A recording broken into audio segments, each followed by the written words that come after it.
आपको 21 दिसंबर 2012 याद होगा ही। माया सभ्यता के अनुसार 21 दिसंबर 2012 को पृथ्वी का विनाश होगा ऐसी भविष्यवाणी की गई थी, पर वो भविष्यवाणी गलत निकली थी। लेकिन कुछ दिनों पहले ही वैज्ञानिकों ने ये बताया है कि असल में वो दिन 21 दिसंबर 2012 नहीं बल्कि 21 जून 2020 है। यानी माया सभ्यता की माने तो मानव जाति का विनाश 21 जून 2020 को होने वाला है।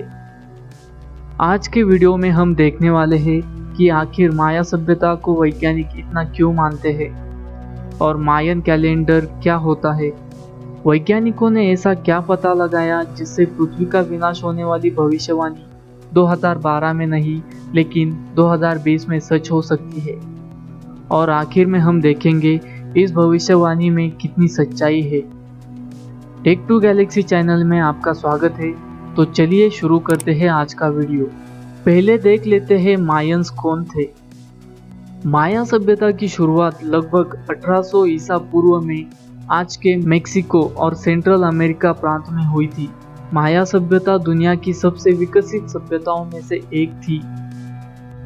माया सभ्यता के लोग विभिन्न कलाओं में पारंगत थे, जैसे कि आर्ट्स, एस्ट्रोनॉमी, सिटी डेवलपमेंट। इतना ही नहीं, उनकी फार्मिंग टेक्निक उस सदी के हिसाब से बहुत विकसित थी। मायंस को इजिप्शियंस की तरह पिरामिड बनाने की कला भी आती थी, लेकिन मायंस के पिरामिड इजिप्शियंस से अलग होते थे। मायंस इन पिरामिड को देवताओं का घर मानते थे। इतना ही नहीं, मायंस के पिरामिड्स में एस्ट्रोनॉमी के नमूने भी देखे जा सकते हैं। उन पिरामिड के चारों ओर 91 सीढ़ियां हैं और सबसे ऊपर एक स्टेज, यानी कुल मिलाकर 365 सीढ़ियां। इस पिरामिड का उपयोग दिन दर्शाने के लिए भी होता था। मायंस वही लोग हैं जिन्होंने सबसे बेहतरीन चित्रलिपि का आविष्कार किया था। उस चित्रलिपि से हम आज भी उस सदी के रीति रिवाज और उन लोगों का जीवन समझ सकते हैं। इतना ही नहीं, एस्ट्रोनॉमी में पारंगत होने के कारण मायंस ने उस सदी का सबसे सटीक कैलेंडर भी बनाया था। उसे मायन कैलेंडर कहते हैं। इन सारे आविष्कार से पता चलता है कि माया सभ्यता अपने समय से बहुत आगे सोच सकती थी। इसलिए वैज्ञानिक आज भी मायंस का अभ्यास करते हैं। तो चलिए देखते हैं आखिर मायन कैलेंडर कैसा होता है। मायंस 3 अलग अलग कैलेंडर का इस्तेमाल करते थे। पहला है हब कैलेंडर हमारे आज के कैलेंडर से मेल खाता है। हब कैलेंडर में 19 महीने होते हैं। उनमें से 18 महीने 20 दिन के होते हैं और 1 महीना 5 दिन का। 19वां महीना यानी वो आखिरी 5 दिन मायंस अशुभ मानते थे।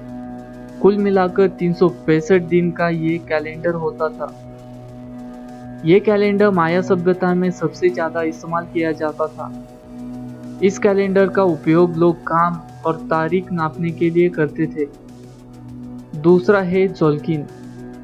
इस कैलेंडर को देवताओं का कैलेंडर मानते थे। इस कैलेंडर का इस्तेमाल जन्म, मृत्यु या किसी त्योहार को दर्शाने के लिए किया जाता था। इस कैलेंडर में 13 महीने होते हैं और हर महीने में 20 दिन होते हैं। कुल मिलाकर 260 दिनों का ये कैलेंडर होता है।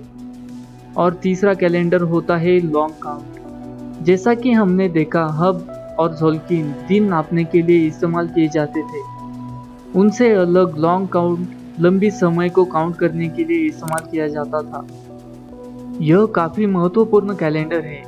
चलिए जानते हैं इस कैलेंडर को कैसे यूज करते हैं। इसे हम इस प्रकार रिप्रेजेंट कर सकते हैं। जब लॉन्ग काउंट की शुरुआत हुई थी तब सारे नंबर 0 थे। इस कैलेंडर में एक दिन को किन कहते हैं। ऐसे ही 20 किन मिलाकर एक यूनल होता है। 18 यूनल से एक तून और 20 तून से एक कातून बनता है। ऐसे ही 20 कातून से एक बख्तून तैयार होता है। कुल मिलाकर 1,44,000 दिनों का एक बख्तून होता है। और पूरी लॉन्ग काउंट साइकिल 13 बख्तून से बनती है। अगर इसे एक्चुअल सोलर कैलेंडर से कंपेयर किया जाए तो लॉन्ग काउंट लगभग 5125 साल का होता है। और एक चौंका देने वाली बात यह है कि लॉन्ग काउंट एक लीनियर कैलेंडर है। यानी कैलेंडर के 2 पॉइंट है, एक स्टार्ट पॉइंट और एक एंड पॉइंट। ग्रेगोरियन कैलेंडर के अनुसार लॉन्ग काउंट की शुरुआत 11 अगस्त 3114 ईसा पूर्व में हुई थी। इस तारीख को लॉन्ग काउंट का शुरुआती पॉइंट कंसीडर करें तो ग्रेगोरियन कैलेंडर यानी आज हम जो कैलेंडर इस्तेमाल करते हैं उसके अनुसार आखिरी पॉइंट 21 दिसंबर 2012 को आता है। हाँ, वही 21 दिसंबर 2012 जो दुनिया का अंत माना जा रहा था, लेकिन ऐसा कुछ नहीं हुआ। अब 8 साल बाद वैज्ञानिक यह दावा कर रहे हैं कि असल में लॉन्ग काउंट का आखिरी पॉइंट 21 जून 2020 को है। ऐसा क्यों? लगभग 8 साल का डिफरेंस कैसे? इसका जवाब हम 1582 के एक उदाहरण से ले सकते हैं, जब 8वें पोप ग्रेगरी ने ग्रेगोरियन कैलेंडर अपनाया।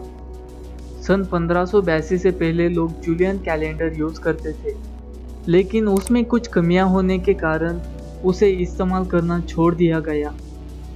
उस एरर के कारण जूलियन और ग्रेगोरियन कैलेंडर में लगभग 10 दिनों का अंतर हुआ था, इसलिए अक्टूबर 1582 में कैलेंडर से 10 दिन मिटा दिए गए। इसी तरह कई बार कैलेंडर से दिन गायब किए गए हैं। यह सारे दिन और सोलर और ग्रेगोरियन कैलेंडर के एरर कैलकुलेट करें और लॉन्ग काउंट से कंपेयर करें तो हम लॉन्ग काउंट से लगभग 7 साल और 6 महीने आगे चल रहे हैं। इसका मतलब लॉन्ग काउंट का आखिरी पॉइंट 21 जून 2020 को है। पूरी सोशल मीडिया पे 2012 की तरह घबराहट फैल चुकी है, लेकिन इसमें कोई घबराने वाली बात नहीं है। ये सिर्फ एक कैलेंडर का अंत है, पृथ्वी का नहीं। तो आज के वीडियो के लिए बस इतना ही। वीडियो को ज़्यादा से ज़्यादा शेयर कीजिए ताकि किसी के मन में कोई घबराहट ना रहे। अगर आपको वीडियो पसंद आया तो लाइक कीजिए, चैनल को सब्सक्राइब कीजिए। फिर मिलते हैं किसी और इंटरेस्टिंग वीडियो के साथ। तब तक के लिए गुड बाय।